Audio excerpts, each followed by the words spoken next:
بسم الله الرحمن الرحيم. نون والقلم وما يسطرون. بسم الله الرحمن الرحيم نحمده ونصلي على رسوله الكريم أما بعد قال الله تبارك وتعالى في كلامه المجيد أعوذ بالله من الشيطان الرجيم بسم الله الرحمن الرحيم ورتل القرآن ترتيلا صدق الله العظيم. قرآن مجید یہ اللہ تبارک و تعالیٰ کا کلام ہے. اللہ تبارک و تعالیٰ نے قیامت تک آنے والی انسانیت کے لیے، قیامت تک آنے والے قوموں کے لیے اللہ نے یہ ہدایت نامہ نازل کیا. اللہ کے رسول صلی اللہ علیہ وسلم پر یہ قرآن مجید نازل ہوا اور اللہ کے رسول صلی اللہ علیہ وسلم نے فرمایا کہ جو قوم اس قرآن کی ہدایت پر عمل کرتی ہے اور اپناتی ہے تو اللہ تبارک و تعالیٰ ان اقوام کو اوپر اٹھاتے ہیں، ان کو بلند فرماتے ہیں. اور جو قوم قرآن مجید کے احکامات کو پس پشت ڈال دیتے ہیں اللہ تبارک و تعالیٰ ان کو ذلیل و خوار کر دیتا ہے اور ان کو پست اور گرا دیتا ہے اللہ تبارک و تعالیٰ. اسی کی طرف علامہ اقبال نے اپنے اس شعر میں جس کا اظہار کیا، وہ زمانے میں معزز تھے مسلمان ہو کر، آج ہم خوار ہوئے تاریک قرآن ہو کر. بالکل آج کے اس دور میں ہم نظر دوڑاتے ہیں تو آج ہر جگہ مسلمان بہت ہی خوف زدہ پست حالت میں ہیں. بلکہ آج جو قوم اتنی پریشان نہیں ہے جو مسلمان آج کے دور میں پریشان ہیں. اگر آپ غور کریں تو اس کی وجہ ہم کو یہی سمجھ میں آتی ہے کہ آج کے دور میں ہم نے قرآن مجید کے احکامات کو پس پشت ڈال دیا. قرآن کے احکامات پر عمل کرنا تو بہت دور کی بات ہے، آج ہم قرآن مجید کی تلاوت کو بھی ہم نے ترک کر دیا اور اس کو بس ہم عقیدتاً قرآن مجید کو طاق میں سجا کر رکھ دیا اور نہ کبھی ہم کو اس پر تلاوت کی توفیق ہوتی ہے اور نہ اس پر احکامات پر عمل کرنے کا ہم کو موقع ملتا ہے. جب ہم نے اس قرآن مجید کے احکامات کو پس پشت ڈال دیا اور اس کتاب ہدایت کو ہم نے اپنانا چھوڑ دیا اور اس پر غور و فکر کرنا ہم نے جب چھوڑ دیا تو آج ہماری یہ حالت ہو گئی ہے کہ پوری دنیا میں سب سے زیادہ اس وقت پریشان امت، پریشان قوم کوئی ہے تو یہی امت مرحومہ ہے.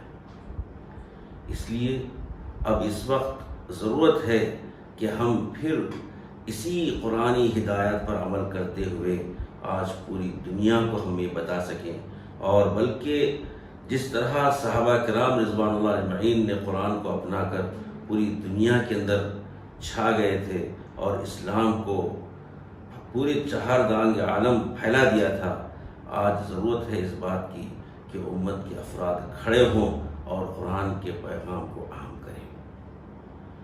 جہاں ہم قرآن کے پیغام کو عام کرتے ہیں وہیں ضرورت اس بات کی ہے کہ ہم قرآن مجید کے تلفظ کی بھی درستگی امت کے اندر پیدا کریں. قرآن عربی زبان میں ہے اور عرب کے لوگ اس کی لطافت سے واقف ہیں، لیکن عجمی حضرات قرآن مجید کے الفاظ کی جو لطافت ہے اس کو سمجھنے کے لیے سب سے پہلے تجوید کو سیکھنا چاہیے. قرآن مجید کے اندر جو 6666 آیتیں ہیں اور ہر آیت میں ان 28 حروف تہجی موجود ہیں اور اس کے علاوہ کوئی لفظ وہاں نہیں ہے. اگر ہم ان حروف تہجی کو صحیح طریقے سے ادا کرنے کی مشق اگر ہم کر لیتے ہیں تو انشاءاللہ قرآن مجید کو ہم صحیح پڑھ سکتے ہیں. تو اس لیے یہ بہت ہی بہترین موقع ہے.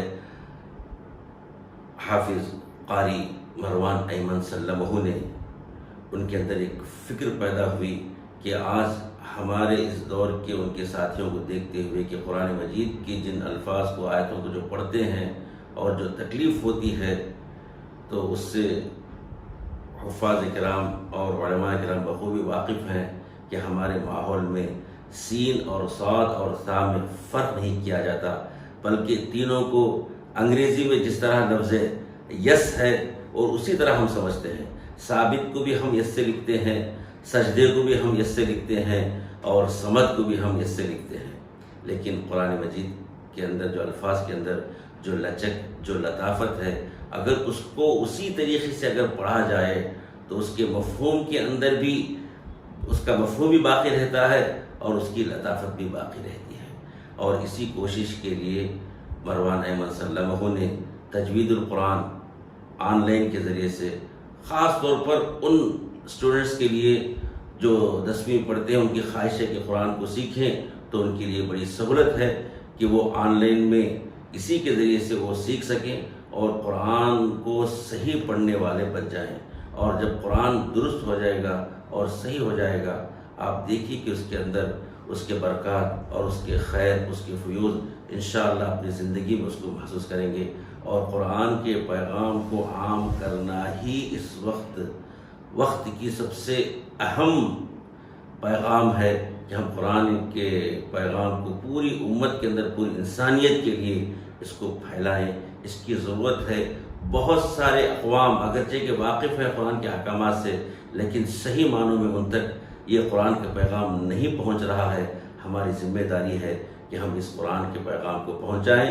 اس کے لیے ہم کو پہلے ضرورت ہے کہ ہم قرآن مجید کو صحیح پڑھنے کا طریقہ سیکھ لیں، اور اسی کو تجوید کے ساتھ اگر پڑھتے ہیں تو انشاءاللہ اس پڑھنے کے اندر بھی انشاءاللہ بہت ہی خیر و برکت ہوگی۔ تجوید کہتے ہیں ہر ایک حرف کو اس کے اپنے مقام سے ادا کریں، صاد میں ہو، ثا میں ہو، طا میں ہو، تا میں ہو، اس کو فرق کرنا چاہیے۔ انشاءاللہ ایک چارٹ کے ذریعے سے آپ کے سامنے ساری باتیں آئیں گی۔ اگر آپ سیکھیں گے، دوسروں کو سکھائیں گے، تو حدیث کے اس مصداق بنیں گے کہ جس میں اللہ کے رسول صلی اللہ علیہ وسلم نے فرمایا خیرکم من تعلم القرآن وعلمہ، تم میں بہترین انسان وہ ہے جو قرآن کو سیکھے اور دوسروں کو سکھائے۔ یہ میرا پیغام ہے۔ انشاءاللہ ہماری خواہش ہے کہ پوری دنیا کے مسلمان اس موقع سے فائدہ اٹھائیں اور آن لائن میں قرآن کو درست کرنے کے لیے جمع ہو جائیں۔ انشاءاللہ اس کا اجر اللہ کے پاس رہے گا۔ وما علینا الا البلاغ۔ السلام علیکم۔